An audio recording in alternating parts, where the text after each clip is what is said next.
Hey, what's up, everyone? Welcome to the AI Red Listeners Digest, the audio version of the Focus Now training newsletter put out as a weekly Men Talking Mindfulness podcast drop. If you're not subscribed to the newsletter yet, head over to newsletter.focusnowtraining.com or simply text MTM to 33777 and get on the list. All right, let's get into it. Several months back, Will flew solo on the mic. John was out, but Will brought in a guest who more than filled the room.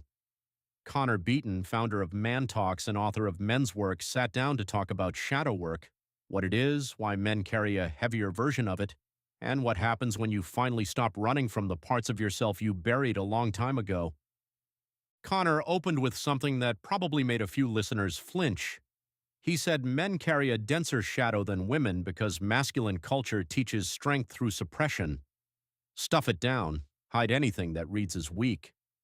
And from a military standpoint, Connor pointed out the irony. Pretending your weaknesses don't exist is one of the most dangerous things you can do in combat. But it's exactly what civilian culture trains boys to do. So what actually goes into the shadow? Connor gave two examples that landed hard. The first was anger. A boy grows up watching his dad blow up all the time, unpredictable, volatile. So the boy decides he'll never be like that. He cuts himself off from his own anger entirely. The anger doesn't disappear, it just goes underground. And what you get is the people pleaser, the nice guy, the man who can't say no, can't set boundaries, can't speak up for what he actually needs. Then he ends up in a relationship with someone who carries all the aggressiveness he's disowned. And the whole pattern replays. The second example was self-compassion. Some men grew up in homes where a 95 on a test got met with, "Where's the other 5?" No warmth, no room for failure. Those men internalize that compassion for themselves isn't allowed. Their inner dialogue becomes vicious. Connor said some of the men he works with speak to themselves in ways that are flat-out abusive. Will admitted his own inner voice still sabotages him more than he'd like, and that opened the door for Connor to tell his own story. Connor came into this work through crisis. Late 20s, everything looked great on paper. Good career, motorcycle, 95 Mustang.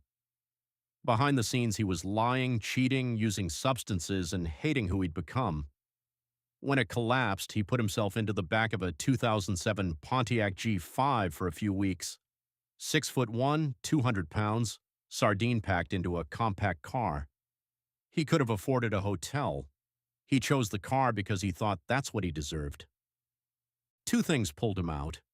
A mentor in his 70s with a background in Jungian psychology, who Connor apprenticed with for 2 years, chopping wood and helping with an asparagus farm when he couldn't afford to pay. And honesty. When Connor started telling people what was actually going on, other men opened up too, and then one of his closest friends told Connor he'd tried to take his own life a few weeks earlier. Connor knew what beer this guy drank, what movies he liked. He didn't know his friend was in that much pain, and his friend didn't know Connor was sleeping in his car. That moment sparked man talks. Connor spent a good chunk of the conversation on shame, and it's worth slowing down for. He said shame is the emotion men try hardest to live the furthest from. Anger, grief, even joy. Men will let themselves touch those.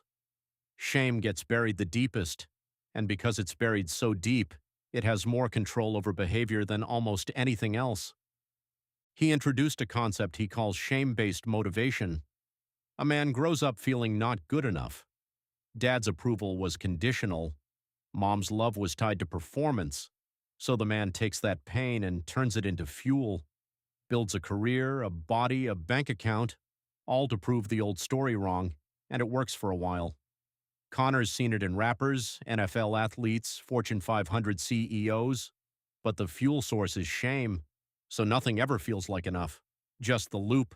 Do more, do more, do more. Eventually it dries up, or worse, the man starts sabotaging. Affairs, substances, financial destruction, because negative emotion is the only engine he knows. Connor also said something about shame and compliance that Will felt in real time. Shame was used on a lot of men when they were boys to gain compliance. A kid is wild, the parent can't handle it, so shame becomes the tool. And what that does is make the child submissive. For a lot of grown men, that shame is still compressing their lives, keeping them small.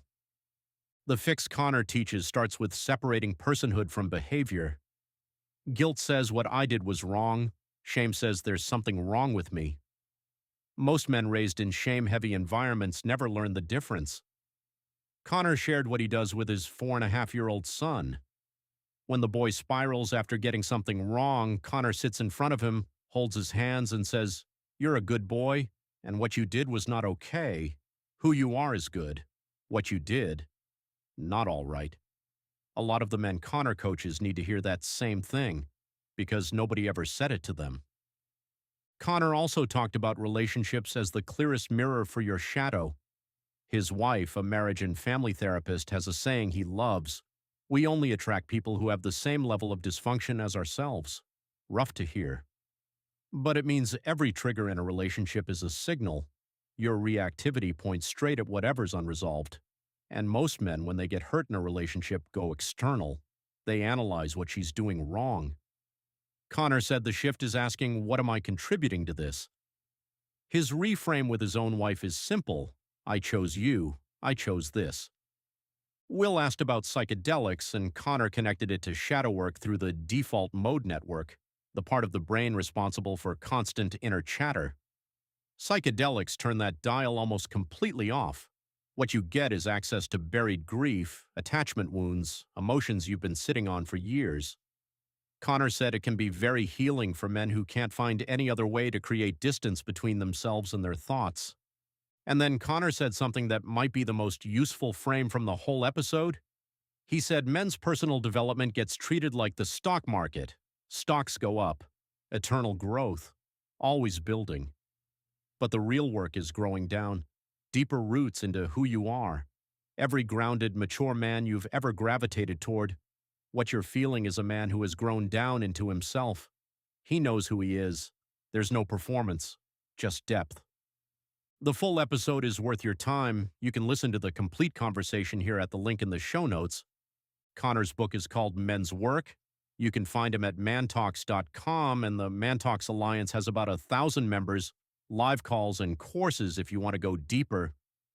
If any of this landed, text MTM to 33777. That's the fastest way to stay connected to everything Focus Now training and Men Talking Mindfulness are building. John's book, Dial in Your Leadership, 4 Non-negotiables for Leading with Clarity, Trust, and Purpose, is available on Amazon. Link is in the show notes. That's this week. Share this one with a man in your life who's been running hard and might need permission to look inward. We'll be back next Friday. Take care, everyone.